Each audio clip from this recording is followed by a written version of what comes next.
Entonces estamos en Romanos 12, vamos a iniciar con nuestro estudio. Versículo 1 dice, por lo tanto, o sea, por todo esto, hermanos, tomando en cuenta la misericordia de Dios, les ruego que cada uno de ustedes, en adoración espiritual, ofrezca su cuerpo como sacrificio vivo, santo y agradable a Dios. Ok, tomando en cuenta la misericordia de Dios. Ahora, recuerden, esta es una carta, en la carta original no había capítulos ni versículos. Si vemos el último versículo de Romanos 11, o más bien uno de los últimos, habla de la misericordia que Dios tuvo con nosotros. Dice, de hecho, en otro tiempo ustedes fueron desobedientes a Dios, pero ahora por la desobediencia de los israelitas han sido objeto de su misericordia. O sea, Dios en su plan maravilloso ya tenía ya tenía esa obra en mente Dios. O sea, que por la desobediencia de los israelitas, por haber desgajado esas ramas, nos injertó a nosotros. O sea, en otras palabras, si simbólicamente pudiéramos decir que estos israelitas desobedientes fueron sacrificados por nosotros. Dice, gracias a la desobediencia, Dios tuvo misericordia de nosotros. O sea, gracias a que estos israelitas fueron desgajados y fueron sacrificados simbólicamente, nosotros hemos sido injertados. Entonces dice, tomando en cuenta esa misericordia, creo que el contexto de ahí viene, tomando en cuenta que estos israelitas han sido desgajados para que ustedes entren, pues entonces, dice aquí, entonces, pues les ruego, dice que ofrezcan su cuerpo como sacrificio vivo. Si estos fueron sacrificios muertos, ustedes sean sacrificios vivos, que vivan para Dios, que sean un sacrificio santo y agradable para Dios. Ahora, el hecho de que use la palabra sacrificio, eso quiere decir que no es fácil. Es difícil estar cuando, como ahorita que hablamos, cuando alguien te hace enojar, uno a veces explota, a veces uno se desespera. Ahorita que cantamos la canción, me puse a empezar el hermano, pues para ti es fácil cantar, esperaré en el Señor y yo no puedo ni ir a trabajar. O sea, hay situaciones en la vida en que vamos a estar así, pero por eso es un sacrificio. Pero dice, nos ruega, nos está rogando a cada uno de nosotros, sean ese sacrificio vivo. Mueran a sus pasiones para que sirvan al Señor, ¿verdad? Y así los demás van a poder ver. Y aquí en específico el contexto era para que estos judíos miren cómo están viviendo. Dice, no se amolden al mundo actual, sino sean transformados mediante la renovación de su mente. Así podrán comprobar cuál es la voluntad de Dios, buena, agradable y perfecta. ¿Qué significa eso del mundo actual? No se amolden al mundo actual. Pues quiere decir que no se amolden a la cultura, ¿no? A la sociedad, todo lo que la cultura acepta, no necesariamente quiere decir que sea agradable a los ojos de Dios. Ahora recordemos, aquí le está hablando a gentiles en Roma del primer siglo. ¿Cuál era el mundo actual en ese tiempo? ¿Cuál era la cultura en ese tiempo? Pura idolatría, puro Igual a la nuestra. Pues sí, igual a la nuestra.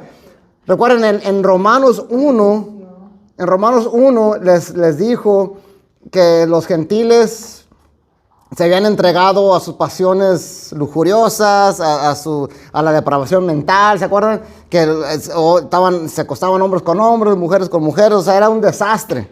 Ese era el mundo actual en el que vivían ellos. Y por eso digo que es bien difícil, porque es súper difícil no amoldarse al mundo actual, a la cultura. Porque para el romano, esas cosas que hacían no estaban mal. O sea, para ellos eran cosas totalmente normales. Todo el mundo lo hacía. No había nada, no había pecado en eso. Entonces es difícil no amoldarse a eso. Podemos pensar en nuestra cultura de hoy. ¿Cuántas cosas no acepta la sociedad hoy? Que la Biblia dice que está mal, pero aún entre los cristianos a veces lo aceptamos. Por ejemplo, el tener relaciones sexuales antes del matrimonio. Todo el mundo lo hace, inclusive en la iglesia. Está esta estadística que dice 1/3 de evangélicos protestantes dicen que tener relaciones sexuales antes del matrimonio es aceptable. Si leen ahí, cristianos 33% solamente dicen que no es aceptable. O sea, la mayoría de cristianos, no del mundo, de cristianos dicen que es aceptable. Evangélicos, protestantes, mainline, todos, nomás el amarillo dicen que no. O sea, la mayoría dicen que sí. Porque el mundo actual así es. Entonces, por eso digo, es bien difícil. Especialmente para un joven, porque van saliendo de la high school y los amigos, las películas, las canciones, todo eso se refiere al mundo actual. No se amolden y por eso es un sacrificio. Porque no es fácil. Tratar de salirse de ese molde del mundo y tratar de vivir para Dios es bien difícil.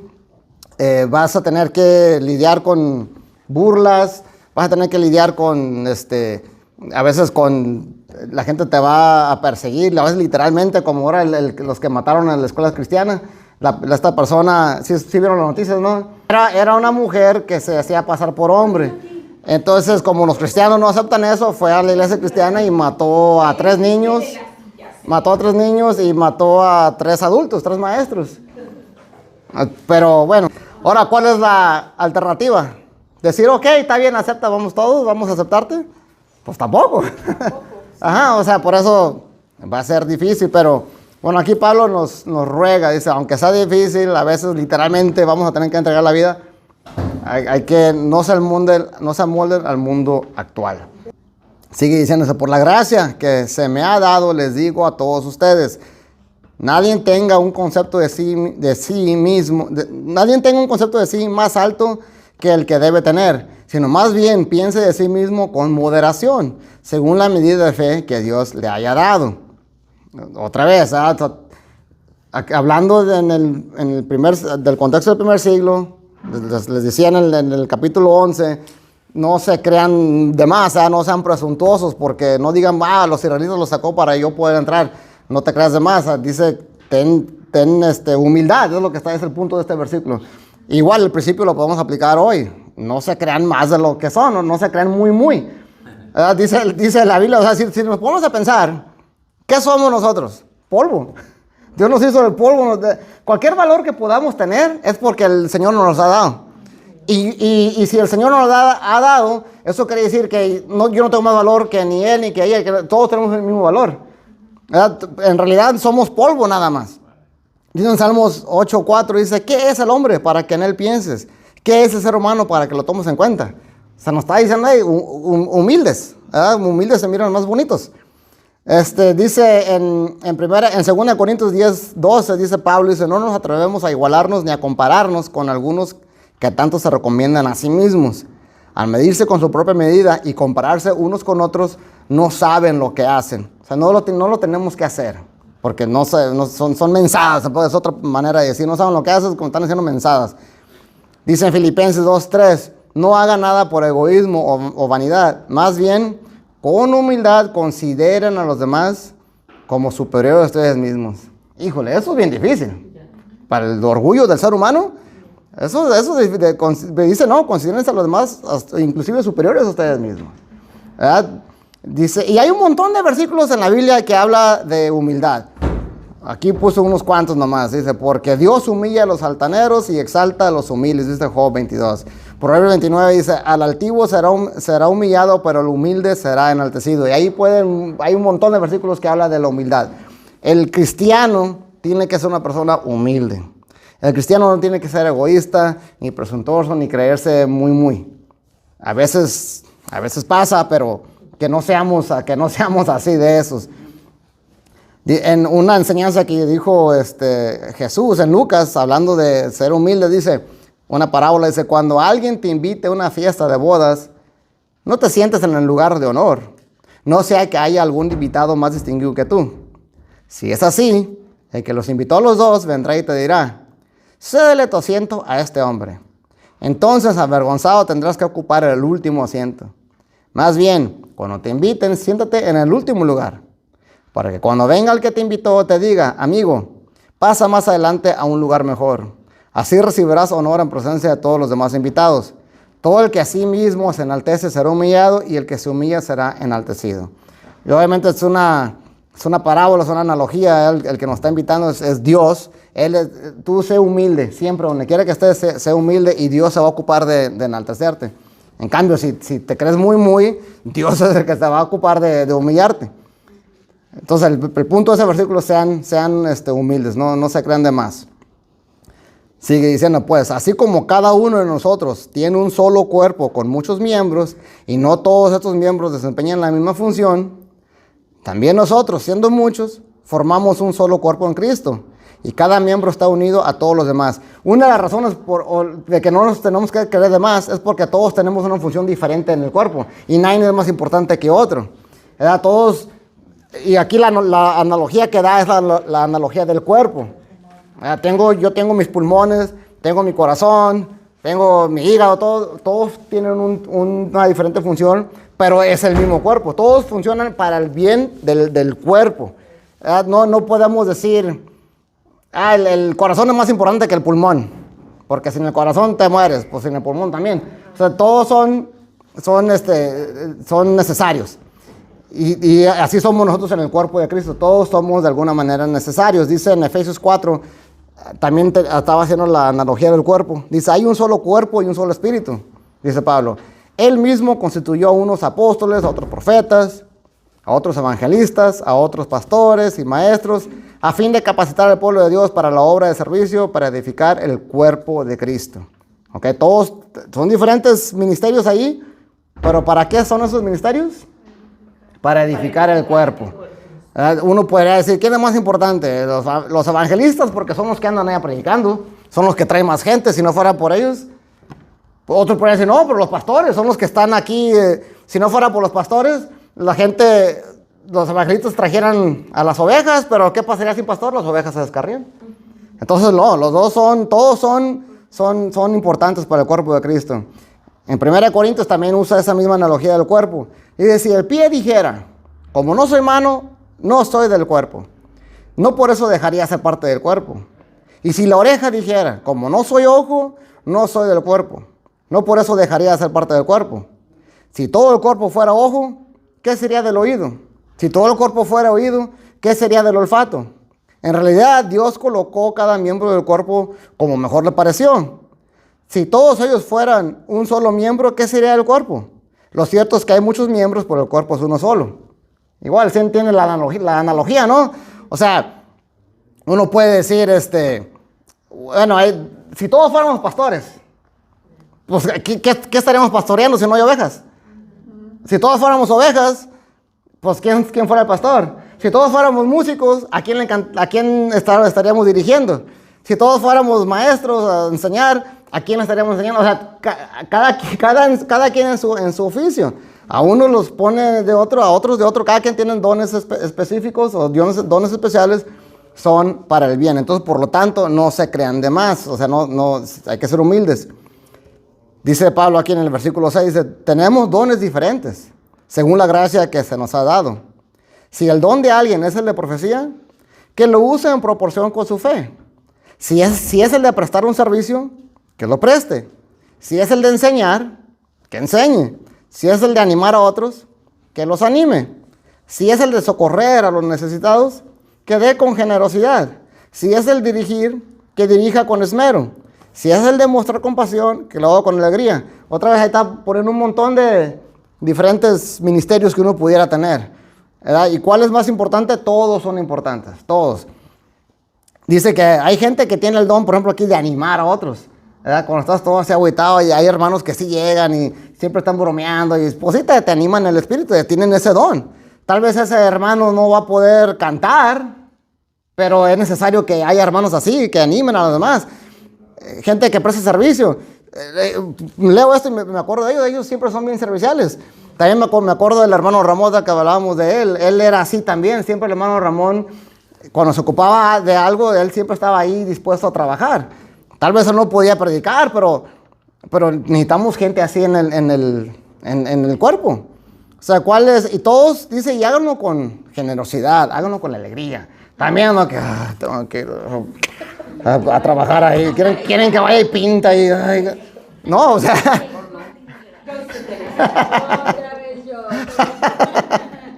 No, o sea, háganlo con generosidad, con alegría, sabiendo que estamos trabajando para el Señor. En otro versículo, no lo puse aquí, dice, todo lo que hagan, tengan en mente que lo están haciendo para el Señor.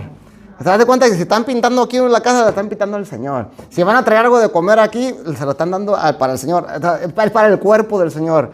Y que eso nos dé pues, alegría. Dice en 1 Corintios 4, dice Pablo, ¿qué te distingue de los demás? ¿Qué tienes que no hayas recibido? Y si lo recibiste, ¿por qué presumes como si no te lo hubieran dado? O sea, cualquier don que uno tenga, Dios te lo dio. Si ellos tienen el don de servir, es porque Dios se los dio. Si el pastor tiene el don de pastorear, de dirigir, el Dios les dio ese don. Si los que tienen los músicos, Dios les dio ese don. Entonces, no te creas de más. No vaya a ser que Dios te lo quite. Y dicen, no presumas, te lo dieron, hombre. Entonces, humildes. Ok, luego aquí del capítulo, del versículo 9 hasta el versículo 21, que es donde se acaba este capítulo, es un capítulo corto, habla de puras cosas prácticas. Ha estado hablando en estos últimos capítulos de pura teología, mucha teoría, ¿verdad? De que Israel va a ser salvo, de que las ramas fueron desgajadas por su falta de fe y que tú por tu fe te mantienes ahí, ¿verdad? Y todo eso de mucha teología, mucha teoría, mucho conocimiento, está bien. Pero ahora si se fijan, ahorita vamos a leer desde el 9 hasta el 21, no voy a parar, puras cosas prácticas, puras cosas que tienes que hacer. O sea, puros mandamientos. Dice, el amor debe ser sincero. Aborrezcan el mal. Aférrense al bien. Ámense los unos a los otros con amor fraternal, respetándose y honrándose mutuamente. Nunca dejen de ser diligentes. Antes bien, sirvan al Señor con el fervor que da el Espíritu. Alégrense en la esperanza. Muestren paciencia en el sufrimiento. Perseveren en la oración. Ayuden a los hermanos necesitados. Practiquen la hospitalidad. Bendigan a quienes los persiguen. Bendigan y no maldigan. Alégrense con los que estén alegres. Lloren con los que lloran. Vivan en armonía los unos con los otros. No sean arrogantes, sino háganse solidarios con los humildes. No se crean los únicos que saben. No paguen a nadie mal por mal. Procuren hacer lo bueno delante de todos. Si es posible, en cuanto depende de ustedes, vivan en paz con todos. No tomen venganza, hermanos míos, sino dejen el castigo en las manos de Dios. Porque está escrito, mía es la venganza, yo pagaré, dice el Señor en Deuteronomio. Si se fijan, puras cosas que tenemos que hacer. Por todo lo que nos está diciendo, esto hagan. Antes bien, si tu enemigo tiene hambre, dale de comer. Si tiene sed, dale de beber. Actuando así, harás que se avergüence de su conducta. Eso está en Proverbios. No te dejes vencer por el mal. Al contrario, vence el mal con el bien. Y ahí se acaba este capítulo. Por eso ahorita que estamos hablando de que, cuando me dicen me dan ganas de... Bueno, aquí dice no tomen venganza, hermano. Déjense en la mano del Señor. ¿Y es fácil? Pues no. ¿Va a ser un sacrificio? Sí. Pues sí. ¿Va a ser agradable a Dios si lo hacen? Sí. Entonces, ¿quieren agradar a Dios o quieren agradarse a sí mismos? A Dios. O sea, es fácil de entender, pero está difícil, ¿verdad? Dice uno, es fácil, se dice fácil, pero se requiere de un gran esfuerzo. Entonces, aquí puras cosas prácticas. Un montón de cosas prácticas. Decía al principio que tenemos que tener...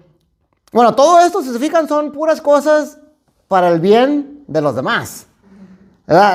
No tomar venganza, no pagar mal con mal, alegrarse con los demás. O sea, si alguien está alegre, pues alégrate con él. Si alguien está llorando, llora con él. Anima a los demás. O sea, como que todo es como para servicio a los demás. Y todos estos mandamientos, todas estas cosas prácticas que Pablo nos está dando, me recordó lo que dijo Jesús. Parece que se resumiera en esto. Dice, así que en todo traten ustedes a los demás tal y como quieren que ellos los traten a ustedes. De hecho, esta es la ley de los profetas. Si pudiera resumir todo eso que está diciendo Pablo, y dice Jesús, toda la ley y todos los profetas, toda la Biblia, es en eso. Traten a los demás así como ustedes quieren que los traten. ¿Te gusta que te hablen mal, que te hagan mala cara, o sea, pues no, o sea, queremos que sean amables con uno, pues hay que ser amables también, ¿eh? Cuando estamos necesitados que nos ayuden, pues también nosotros hay que ayudar a los demás. O sea, todo lo que podamos hacer, piensen, ¿cómo quisiera que me trataran a mí? Pues así lo voy a hacer. Y esto es difícil. ¿Por qué? Porque tenemos que, dice, no se amolden al mundo actual. ¿Cuál es la sabiduría del mundo? Cuando... Primero tú. Ajá. Si no te quieres tú, ¿cómo vas a querer a los demás? Sigue tu corazón. Dice, no, eso lo miro seguido en el Facebook y en las redes sociales. Dice, yo trato como me traten. Ajá, sí. Ajá, pues, dice, no, si me tratan mal, pues yo trato mal. Así, Soy sí. espejo y me reflejo. Ajá.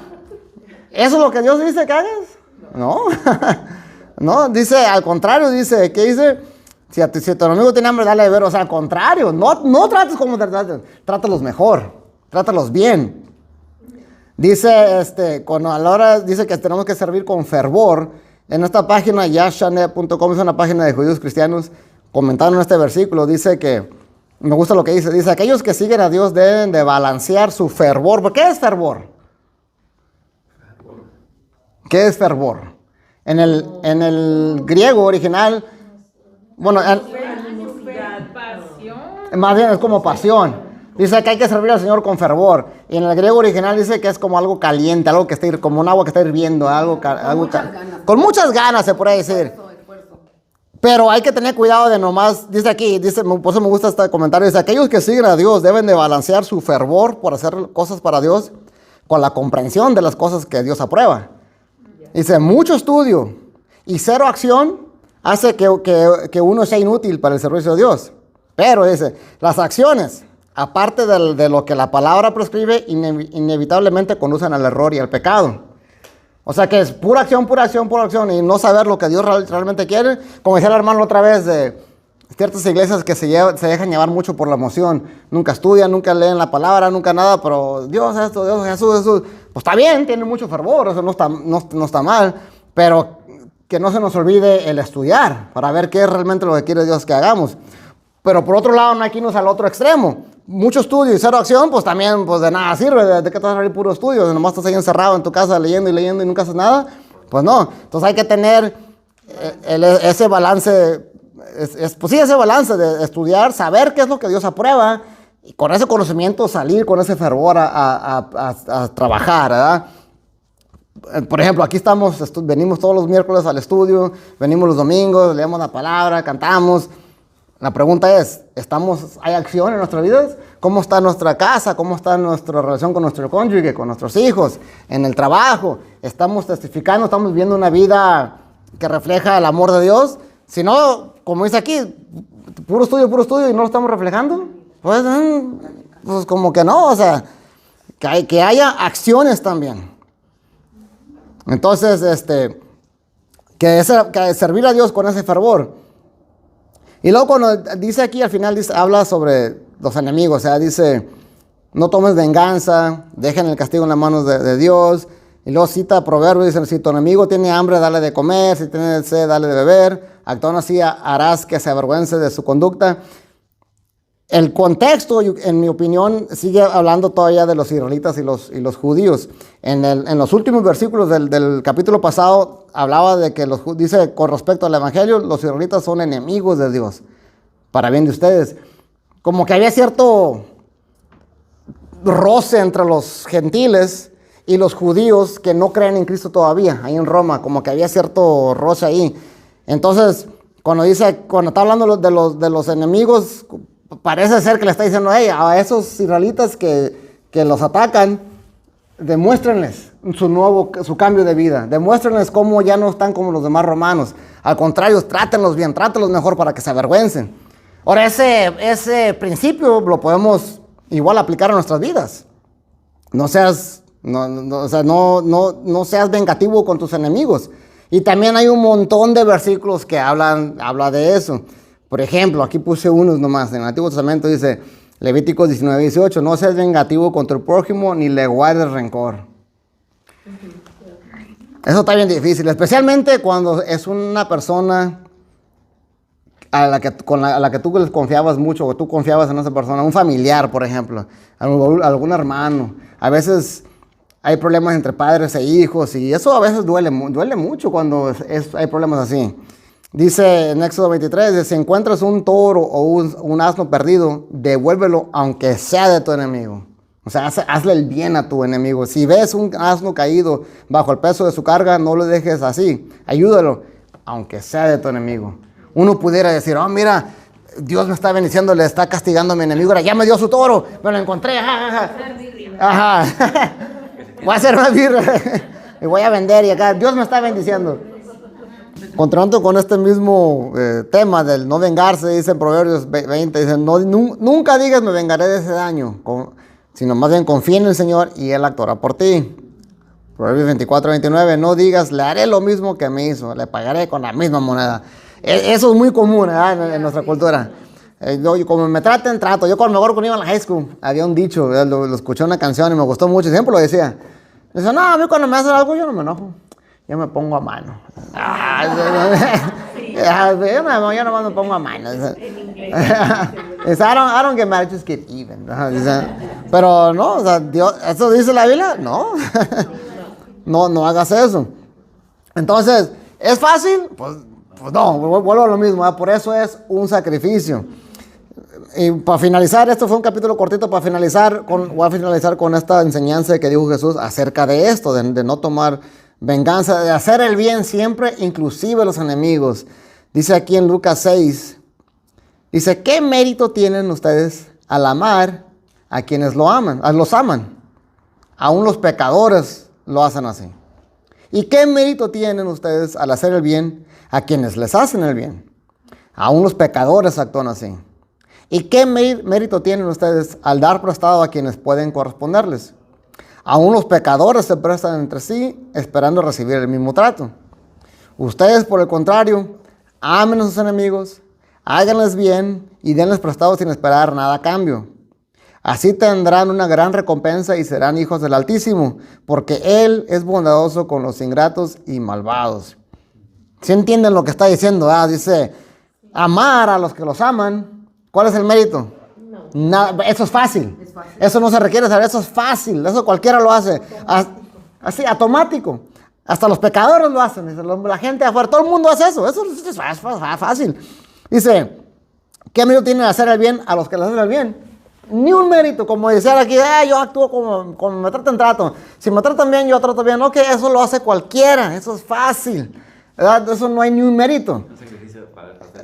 Dice, no. Amen aún a los que no los aman. Traten bien aún a los que no los traten bien. Ahí sí hay mérito. Eso sí es difícil. El otro, amar y hacer el bien a los que no hacen el bien, eso cualquiera lo hace. Hasta los más viles pecadores que hay en el mundo, los jefes de los carteles hacen eso. Ellos aman a los que los aman. Dicen, aquí no me toques a mi familia, a mis hijos, a mi esposa, aquí no me toques, si no los mato. ¿Por qué? Porque ellos aman y los aman, o sea, reciben ese amor. A los que los tratan bien, pues ellos hacen favores a los políticos, así. Eso lo hace cualquiera. Si ustedes actúan así, están actuando igual que un pecador, igual que un líder de un cartel, igual que un Hitler, igual que un dictador. Eso hacen los dictadores. A la gente que los tratan bien, los tratan bien también ellos. ¿Van a actuar así? ¿Van a imitar a la gente así? No, dice Jesús. Nosotros tenemos que ser diferentes. Y eso cuesta, eso es difícil. Pero por eso vamos a hacer un sacrificio vivo. Eso le agrada a Dios. Porque actuando así, puede que lo que vaya a sentir esta persona tal vez va a ser similar a lo que dice la hermana que sintió ella, ascuas sobre su cabeza, como dice esta versión. Los harán que se avergüencen si actúan así. Y tal vez eso sirva para decir, wow, o sea, Cristo realmente cambió a esta persona, y especialmente a los que nos conocen de antes. Decir, wow, esta persona cambió. Entonces, uno nunca sabe qué efecto puede tener ese bien que le hayamos hecho al enemigo, ese bien que le hayamos hecho a la persona que te ofendió, ¿verdad? La persona que tal vez te humilló, que te hizo algo gacho, que te transió en algún negocio, te robó mucho dinero. No sabemos qué efecto puede tener el tratarlos bien. Dios va a lidiar con esas personas, pero nosotros tenemos que hacer nuestra parte. Recuerden, somos miembros de un cuerpo. Y todo lo que hagamos refleja el cuerpo de Cristo. Entonces, ¿cuál es la enseñanza principal de este capítulo?